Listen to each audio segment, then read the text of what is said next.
Now, the owner of the bowling alley says that if a smoking ban were to be put into place, she would see her profits start to drop off. Other merchants in this area have seen their business increase too. With a campus that's so inclined, many students may think that simply trekking up and down the hill every day is enough to keep fit. Changes. Two of the students are here from WKU. That's Kevin Smiley and Jonathan Bowles. What they wanted to find out was who people voted for and why, and what was the main issue that led to that vote. Now, based on what we found, the sound of money going from one hand to another. As the General Motors plant ends another production day, over 700 employees hop in their cars and head home. Many make pit stops at the businesses along Interstate Drive. Melanie Edmonds has managed this Shell location for 11 years and says when the plant is closed, business slows. We go from having probably 50 customers an hour in here down to probably about 20 when they're out per hour. Across the street at BP, Wolfgang Stewart credits the majority of his business to GM as well. We're right on the interstate, so aside from people traveling in the summer, vacations, that sort of thing, the GM is the main staple of our business. Other merchants in this area have seen their business increase too. The manager at Wendy's says his business increased 33% since the plant reopened on Monday.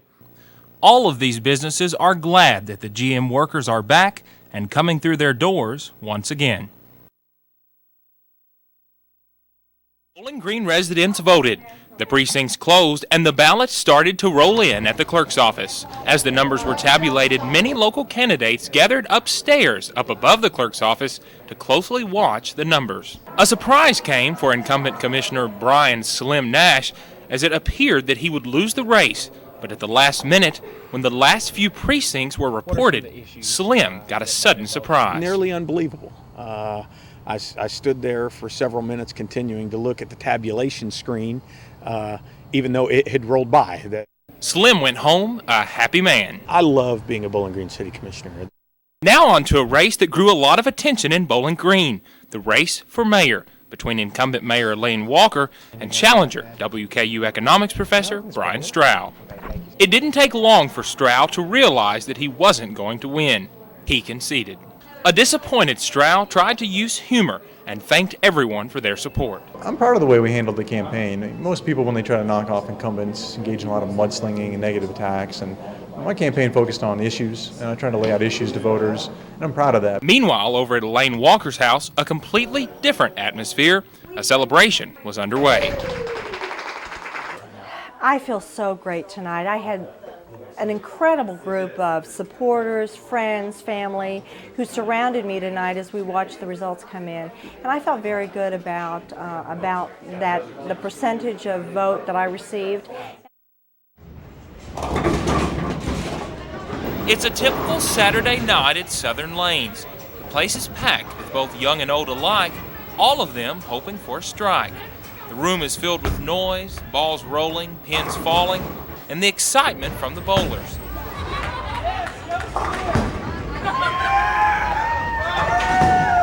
But noise isn't the only thing that fills the room at Southern Lanes. There's a smoky fog in the air, a smoke that Jimmy O'Brien and Jody Trail say is so bad it almost caused them to leave. Jimmy and Jody are from Louisville and decided to spend the weekend in Bowling Green. Now, Louisville already has a smoking ban in place, and they wish Bowling Green had one as well. Yeah, it kind of hit us in the face when we walked in the door and, kind of burnt your eyes a little bit and stuff, so something we're not used to. We almost walked out because it does bother us a lot when we get around that. But just a few lanes down, you'll find a strong opposition to a smoking ban. Sarah Norman from Glasgow says if the government banned smoking in public places, she'd be less likely to go out. If there becomes a smoking ban here at the bowling alley, I probably won't come. In fact, most folks in the bowling alley had beer in their cups and a cigarette in their hand. Now, the owner of the bowling alley says that if a smoking ban were to be put into place, she would see her profits start to drop off. Being a bowling alley owner, Karen Litton keeps up with other bowling alleys and says smoking bans kill businesses. You have to be able to weather the storm and financially have enough put back or you're going to lose your business. Litton says every business owner should have a right to choose whether they allow smoking or not. I'm not pro-smoking. I'm just pro-choice. She says she'll continue to fight the ban and openly supports Stroud for mayor because of his position on this issue.